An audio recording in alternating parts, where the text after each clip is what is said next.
பாடின உடனே பார்த்தா இந்த அம்மாவுக்கு கோபம் வந்து போச்சு ஈசா நீயும் ஆடா நானும் ஆடேன் ஆமா ஆட்டத்துல போட்டி வச்சுக்கோ ஆமா ஆனால் இவ்வளவு தேவர சொந்த சபையிலே ஆமா ஆண்கள் சொந்த சபையிலே கார்த்திக் ஆடிவிட்டாயே ஆமா என்னை அவமானப்படுத்தணும் என்று ஒரு பெண்ணா அந்த பாரசபையை கார்த்திக் ஆட முடியுமா அப்படியாக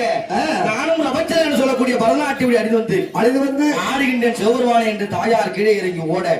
சக்தி உமையை தோற்றி விட்டார் என்று நானே பிடியுங்கள்